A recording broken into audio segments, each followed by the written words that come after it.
Hello everyone, welcome back to Judiciary by PW. I am your law mentor Isra and I heartily welcome all of you to this amazing platform. तो title आपने देख लिया होगा, video बहुत ही special होने वाला है उन सभी एस्पिरेंट्स के लिए जो जुडिशरी को पहले अटेम्प्ट में क्रैक करना चाहते हैं या वो एस्पिरेंट्स जो काफ़ी लंबे समय से लगे हैं इस जुडिशियल सर्विस एग्जामिनेशन की तैयारी में, लेकिन सफलता नहीं मिली। कुछ कारण ऐसे रहे जिसकी वजह से उनको सफलता नहीं मिली। तो दोस्तों, आज का वीडियो आपसे रिक्वेस्ट है आप एंड तक ज़रूर देखिएगा, क्योंकि आपकी तैयारी में आप जिस भी स्टेज पे हो आपको बहुत ज़्यादा हेल्प मिलने वाली है इस वीडियो से, क्योंकि इसमें हम कुछ इम्पॉर्टेंट टिप्स के बारे में डिस्कशन करने वाले हैं जिस पे कैंडिडेट्स का उतना ज़्यादा फोकस नहीं जाता है, जिस पे इतना ज़्यादा ध्यान नहीं जाता है। तो आई एम वेरी श्योर कि this video will be very helpful for all of you. तो stay tune till the end. शुरू करते हैं। यहाँ पे आप देखेंगे बहुत सारे ऐसे जिस्ट आपको देखने को मिलेगा वो उन सभी चीज़ों का जिससे रिलेटेड हमसे सबसे ज़्यादा क्वेश्चंस पूछे जाते हैं, कैंडिडेट्स जिससे रिलेटेड सबसे ज़्यादा परेशान होते हैं। ये चीज़ सभी फैकल्टीज़ ने नोटिस करी है कि कैंडिडेट्स बार बार पूछते हैं मैम हम शुरू कब हम हमारे रिसोर्सेज क्या होने चाहिए हैं और हमें किस तरह से तैयारी करनी चाहिए, हमें 15-15 घंटा पढ़ना है कि हम कितना टाइम दिया करें। तो इसके बारे में थोड़ा हम लोगों ने पहले भी डिस्कस किया हुआ है, आज भी हम डिस्कस कर लेते हैं। स्टार्ट कब किया जाए? आइडियल टाइम एलएलबी के टाइम पे आपको शुरू कर लेना चाहिए। क्यों? क्योंकि भाई जुडिशियल सर्विस एग्जामिनेशन है, कोई खेल तो है नहीं। करीबन 1 से 1.5 साल का समय आपको चाहिए होता है proper mains answer writing practice के साथ, सभी लॉज को आपने कंप्लीट किया हो, समय रिक्वायर्ड होता है। तो कोशिश यही रहे आपकी कि आप एलएलबी के साथ ही स्टार्ट कर लें, और वो लोग जो एलएलबी कंप्लीट कर चुके हैं कहीं ना कहीं तैयारी शुरू कर चुके हैं। आप वो पैटर्न आप समझ रहे हो कि कौन से स्टेट का एग्जाम देना है, पैटर्न जान रहे हो। दूसरा सबसे बड़ा सवाल जो बच्चे पूछते हैं वो ये है कि मैम क्या हम सिर्फ एक ही स्टेट को टारगेट करें, जो हमारा होम स्टेट है? जनरली होता क्या है, कैंडिडेट जिस जिस होम स्टेट का होता है उसी का एग्जाम देना प्रेफर करता है। जैसे कि फॉर एग्जाम्पल मैं यूपी की हूँ, मैं यूपी जुडिशरी का एग्जाम देने में प्रेफर करूंगी, इट इज़ माय प्रेफरेंस। तो क्या सिर्फ यूपी का ही एग्जाम दूं? 4 साल अगर यूपी की वैकेंसी नहीं आएगी तो मैं किसी और स्टेट का एग्जाम नहीं दे सकती? होता क्या है, जो जुडिशरी का सिलेबस है ना वो बहुत ही बेसिक सिलेबस है। हर एक स्टेट में आप कॉमन चीज़ें, कॉमन सब्जेक्ट्स पाओगे। तो यही चीज़ होती है स्ट्रैटेजी। यही चीज़ होता है कि आपसे जब कहा जाता है कि अपनी तैयारी क्या करिए, स्ट्रैटेजाइज करिए। जानिए कि जिस भी स्टेट को आप टारगेट, जिस भी स्टेट को आप पसंद कर रहे हो, जहां आप जाना, when you are knowing the state you want to give the exam, for example MP आप देना चाहते, तो आप जानोगे कि भाई लोकल लॉज का इंपॉर्टेंट रोल है। उसके अलावा हमें ज़्यादा सब्जेक्ट्स पढ़ने की ज़रूरत नहीं है, क्योंकि जो यूपी में आता है वही एमपी में आता है। आप समझ रहे हो? जीके कंप्यूटर पूछा जाता है एमपी में। तो ये छोटी छोटी चीज़ों के ऊपर आपको फोकस करना है और अकॉर्डिंगली अपना टारगेट सेट करना है। मेजर 90% चीज़ें आपकी कॉमन है दोस्तों, 90% चीज़ें आपकी हर एक स्टेट की कॉमन है। वो 10% चीज़ों को एनालाइज करना है, वर्क अपॉन करना है। जैसे देखिए तजीन जी जो अभी हाल ही में बिहार जुडिशरी में जिन्होंने एक बहुत अच्छी रैंक हासिल करी है, वेस्ट बंगाल जुडिशरी में रैंक 2, कहाँ की है? यूपी की है। होम स्टेट उनका यूपी है, बिहार वेस्ट बंगाल दोनों क्वालिफाई कर लिया है। तो ऐसा कुछ नहीं है कि जो आपका होम स्टेट हो खाली आप उसी स्टेट में एग्जाम दो। आप इर्द गिर्द जितने भी एग्जाम्स स्टेट्स हैं वहाँ के एग्जाम्स दे सकते हो। Having said that you have to check the syllabus. Syllabus ज़रूर देखिएगा। कॉमन चीज़ें जो होंगी, जो कॉमन सब्जेक्ट्स होंगे, वो ज़्यादातर जैसे यूपी जुडिशरी में वही सब्जेक्ट, जैसे बिहार है, बिहार का पैटर्न और यूपी का पैटर्न 90% सेम है। समझ लो, उत्तराखंड और यूपी का पैटर्न 90% सेम है। जैसे जूरिस्प्रूडेंस पूछ लेते हैं आपके उत्तराखंड में, तो कुछ चीज़ें आपको एनालाइज करनी है, वो आपको पता चलेंगी सिलेबस से, पीवाईक्यू से। फिर उसके बाद दोस्तों बड़ा सवाल उठता है कि मैम सेल्फ स्टडी या कोचिंग।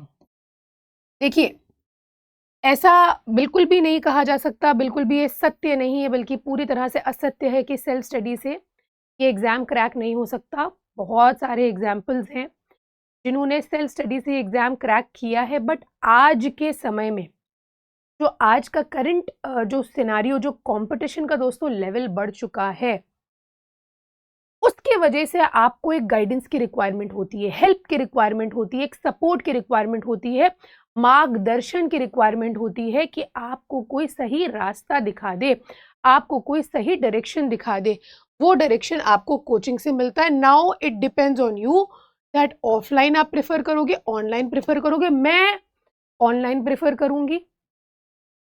मैंने तैयारी करी, अगर ऑनलाइन तैयारी उतनी ज़्यादा उरूज पे होती तो मैं भी ऑनलाइन करती, बट अफ़सोस की बात ये है कि ऑनलाइन उतना ज़्यादा प्रचलन में नहीं था, ऑफ़लाइन कल्चर ज़्यादा था। ऑफ़लाइन कल्चर में होता क्या है, आप जाओगे, आपको ट्रांसपोर्टेशन में समय लगता है, मेंस भी लगता है, साथ ही आपका समय बहुत बर्बाद होता है। जैसे आपके दोस्त हैं, चाय-वाय पीने आप बैठ गए, हँसी मज़ाक हो रहा है, इधर-उधर की बातें हो रही। देखिए, वो आपकी पर्सनैलिटी डेवलपमेंट में भी एक्सपोज़र के लिए अच्छा होता है, बट वो कहीं न कहीं आपकी तैयारी में थोड़ा अगर if you are having an option then please choose online.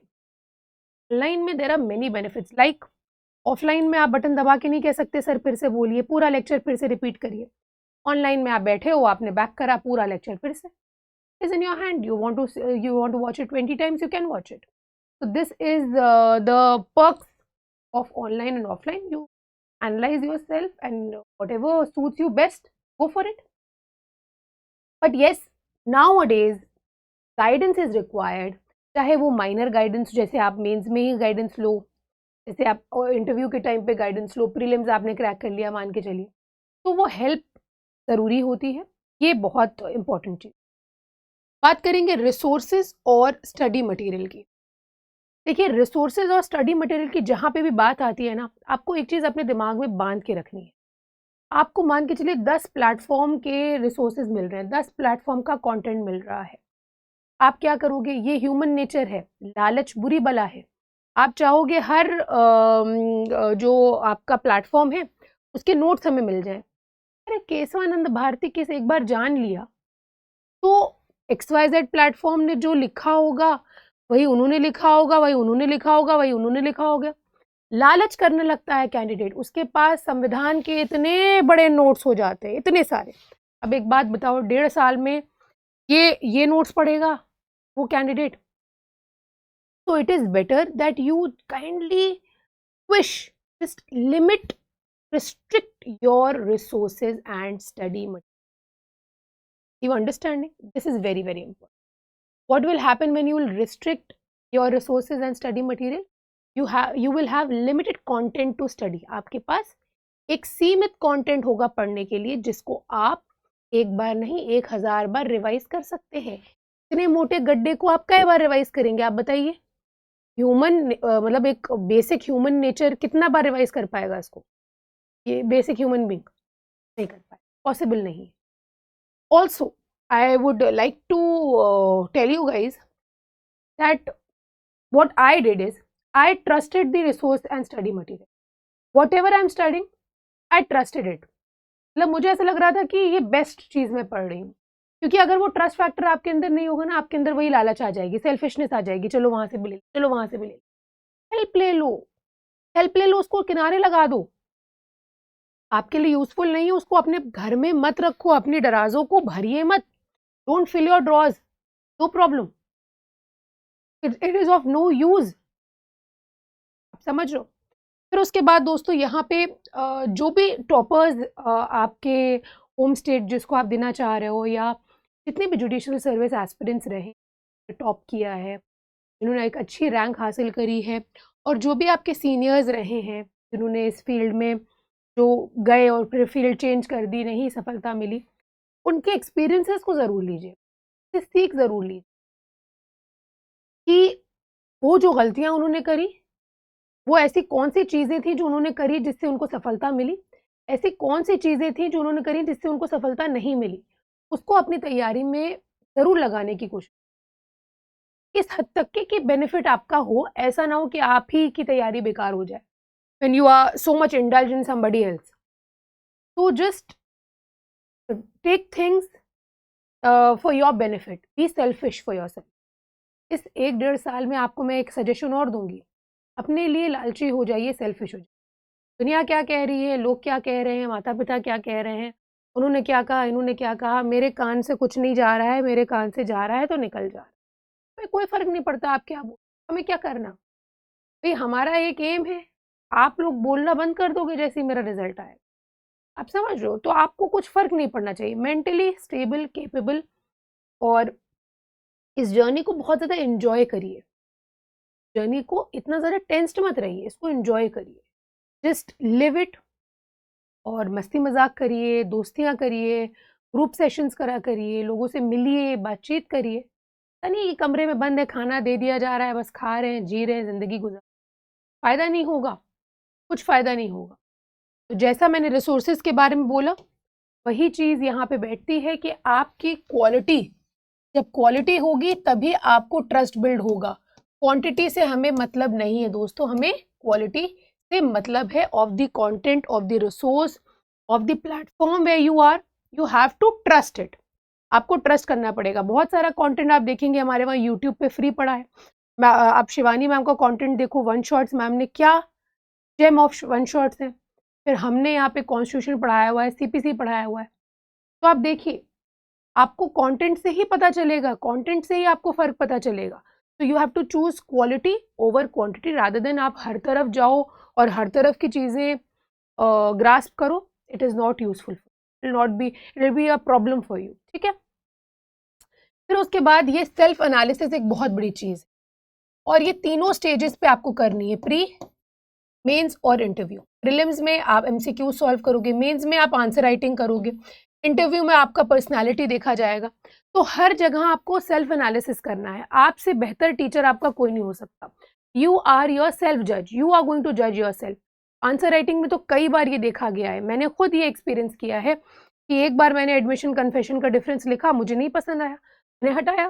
फिर उसी चीज़ को मैं दूसरे दिन देख रही हूँ, तीसरे दिन देख रही हूँ कि यार ये क्या क्वेश्चन लिखा था, मुझे अपने ऊपर हँसी आ रही है कि मैंने ये क्या आंसर लिखा था। मैंने फाड़ के फेंका, फिर मैंने एडमिशन कन्फेशन पे लिखा, 10% बेटर किया मैंने। फिर वही 3 दिन बाद लिखा, मैंने 20% बेटर किया। ऐसे करते-करते सेल्फ एनालिसिस करोगे, अपनी गलतियाँ पाओगे, आपको ये पता लगेगा कि यार मुझे नहीं अच्छा लग रहा है, एग्ज़ामिनर कैसे मुझे नंबर देगा इस पे? नहीं देगा examiner number. So this is very important that you analyze yourself, your mistakes. You have to work on your weakness and you have to strengthen your strengths. और बेटर करना, जो भी आपके स्ट्रेंथ्स है, जो भी आपके बेस्ट पॉइंट है तैयारी में, थोड़ा सा समझिए इस चीज़। ये एक पूरा साइंस है, मैकेनिज्म चल रहा है। आप तैयारी कर रहे हो, आप एक चीज़ में इंडल्ज्ड हो, पूरा जर्नी है, सफ़र है। तो इसको 5 ईयर प्लान नहीं करना है, हमें फर्स्ट अटेम्प्ट में निकालना है। तो हम क्या करेंगे?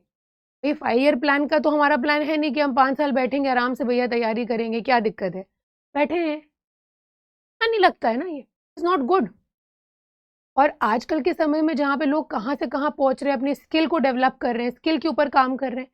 हमें जो है मतलब लेना है अपना, जीत हासिल करनी है और हमें आगे बढ़ना है। फिर उसके बाद बात करी जाए अगर मेंटल हेल्थ की, ये मैं आपको बता चुकी हूँ, this is very important. Mental health disturb हुई आपकी तैयारी गई। मेंटली अगर आपके ऊपर किसी भी emotional, psychological, societal, any type of pressure on your mental health, on your mind will रूइन your preparation. इसीलिए कहा जाता है बेगैरत हो जाइए, इसीलिए सेल्फिश हो जाइए, लालची हो जाइए अपने लिए। आपसे बड़ा इंसान कोई नहीं है आपके लिए, बस आप हो जो हो। ये 1 डेढ़ 2 साल, ठीक है? ताकि आपका मेंटल हेल्थ स्टेबल रहे, ताकि आप बहुत ज़्यादा अपने साथ न्याय कर पाओ, है ना? अगर आप लोगों की सुनोगे तो अपने साथ न्याय नहीं कर पाओगे, ये बहुत ज़रूरी है। फिर उसके बाद इस पूरी तैयारी में इसका बहुत इम्पोर्टेंट रोल है और इसके साथ इसका बहुत इम्पोर्टेंट रोल है। बहुत लोग हार्ड वर्क को प्रेफ़र करते हैं, मैं स्मार्ट वर्क को प्रेफ़र करती हूँ कि भई हमें क्या करना? हम कोई यहाँ पे पीएचडी थोड़ी ना करने आए हैं, आप बताओ? पीएचडी तो करने आए नहीं हैं, हमें यहाँ पे रिसर्च तो करनी है नहीं, हमें जुडिशरी का एग्ज़ाम क्रैक करना है। अगर हमें 10 सवाल देख के पता लग रहा है कि एग्ज़ाम का क्या पैटर्न है, तो हम वो देखेंगे। हमें सबसे पहले सीआरपीसी की बेरैक लेके नहीं बैठना है, हमें पहले पैटर्न देखना है, क्योंकि हमें रिसर्च नहीं करना है ना, हमें यहाँ पे कोई डॉक्टरेट की डिग्री तो मिलेगी नहीं। तो इसीलिए it is not important for you to just sit and give your 15 hours, 20 hours a day. We have done that. I have done that. But there should be a strategy. How much productive are you? आप कितने productive हो? 15 घंटे पढ़ के वही निकाला, 5 घंटे पढ़ के वही निकाला, तो क्यों ना 5 घंटे पढ़ो, बाकी 5 घंटे कुछ और कर लेंगे, जीके वीके पढ़ लेंगे, न्यूज़पेपर पढ़ लेंगे। Are you getting my point? ये बहुत ज़रूरी है आप लोगों के लिए। साथ ही तो नहीं, मैं आपको कहूँगी वीडियो का ये एम भी नहीं है, टारगेट भी नहीं है हमारा, बट रेडी रहिएगा। क्यों? क्योंकि यार ऐसा नहीं है कि इसको किसी पॉइंट पे हम छोड़ दें। ये वो एग्ज़ाम नहीं है कि छोड़ने के लिए हमने इसको पकड़ा था। आप समझ रहे हो? एग्ज़ाम को किसी ने छोड़ने के लिए तो पकड़ा है नहीं। तो जिस भी स्टेज से नीचे आओ ना, वापस से रीस्टार्ट करने के लिए तैयार रहो, वापस से रीस्टार्ट करने के लिए तैयार रहो, और लेवल 1 से आपको स्टार्ट करना। क्यों? क्योंकि यू नेवर नो कि किस मोमेंट पे आपको सफलता मिलने वाली है।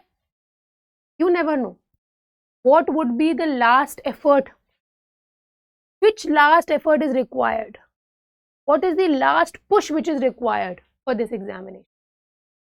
I hope I am able to convey my points to all of you. अब दोस्तों आपके लिए मैंने कुछ बुक्स आपको सजेस्ट करने के लिए यहाँ पे इंसर्ट करी है। एक बात ध्यान रखिएगा कि मैं किसी भी तरीके से इस बुक को प्रमोट नहीं कर रही हूँ, ये आपके ऊपर है। ये बुक्स मैंने इसीलिए इंसर्ट करी हैं क्योंकि ये मेरी जर्नी में बहुत ज़्यादा हेल्पफुल रही थी। कुछ किताबें तो मैंने डाली ही नहीं है, लेकिन जो किताबें मैं आपको यहाँ पे बताना चाहती हूँ वो ये है। सबसे पहले तो ये मेंस की किताब है, मेंस की अनसॉल्व। दोस्तों हमेशा अनसॉल्व लेना है, हमें गाइडे नहीं लेना है। ये हो गया LLB में कर लिया हम लोगों ने, हमें अनसॉल्व लेना है। ये अनसॉल्व मेंस की, ये टॉपिक वाइज है। रेस जुडिकाटा पे RJS, MPJS, UPJS और गुजरात और राजस्थान, जिसमें पूछा गया होगा वो सब टॉपिक वाइज स्टेट का नाम, स्टेट का ईयर लिखा आपको मिलेगा। बहुत ही बेहतरीन किताब है, करीबन 800 रुपये की है, 900 रुपये की, बट बहुत ही बेहतरीन किताब। ये मैं आपको सजेस्ट करूँगी, प्रमोट में नहीं कर रही हूँ, it is all on you. या इन किताबों के अलावा दोस्तों कोई भी स्टैंडर्ड किताब ले लो। अब जैसे यूपी जुडिशरी में ये किताब बहुत प्यारी किताब, प्रैक्टिस के लिए बहुत प्यारी है, क्योंकि आप उस स्टेट के बाहर नहीं जा रहे हो कहीं, आप उसी स्टेट तक की हो। हालांकि प्रीलिम्स की प्रिपरेशन में तो आप जितने स्टेट की लगा सकते हो, बट सब सारे स्टेट्स लगाने के बाद अगर यूपी के लिए प्रिपेयर कर रहे हो, अभी आने वाली है वैकेंसी, तो आप यूपी की ये किताब ज़रूर ले लें। क्यों? इसमें जूरिस्प्रूडेंस, इंटरनेशनल जो आपका ऑर्गेनाइजेशन से सवाल बनते हैं वो ना, वो सब इसमें हो।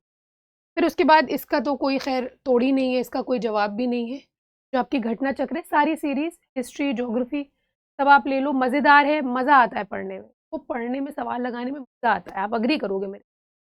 फिर उसके बाद ये तो मेरे लिए कुरान, बाइबल, गीता सब कुछ हो गई थी। इसको कई बार पढ़ा है, मतलब मुझे लगता है मैंने कई 20 बार पढ़ा होगा लूसेंट, 20 बार पढ़ी होगी, इतनी बार। और मेरे पास तो तब छोटी वाली आती थी, छोटी ब्लॉक रेक्टेंगल शेप में। अब तो किताब बड़ी हो गई, अभी भी रेक्टेंगल है, बट इसका छोटा वर्जन आता था, मोटा होता था, ये पतली हो गई है अब। फिर उसके बाद प्रतियोगिता दर्पण से बहुत हेल्प मिली थी, बहुत अच्छी मैगजीन। और इसके अलावा अगर आप कोई स्टैंडर्ड मैगजीन प्रेफर, कोई भी स्टैंडर्ड मैगजीन प्रेफर करिएगा। इसके अलावा भी बहुत सारे ऐसे बुक्स हैं, अगर आपको लैंग्वेज बेस्ड या और भी, ये तो मैंने बस ऐसी बेसिकली आपको डाली कि आपको मतलब इन्वेस्ट करना है यार किताबों में, है ना। मतलब खर्चा करो किताबों पे, तभी तो ऊपर वाला देगा ना, इसके लिए सोचना नहीं करना। किताब लेने के लिए कभी मत, ठीक है। तो इसके अलावा भी अगर आपको किसी चीज़ के किसी किताब, किसी पर्टिकुलर कंटेंट के बारे में अगर कोई रिक्वायरमेंट हो, तो आप नीचे कमेंट सेक्शन में रेज करिएगा।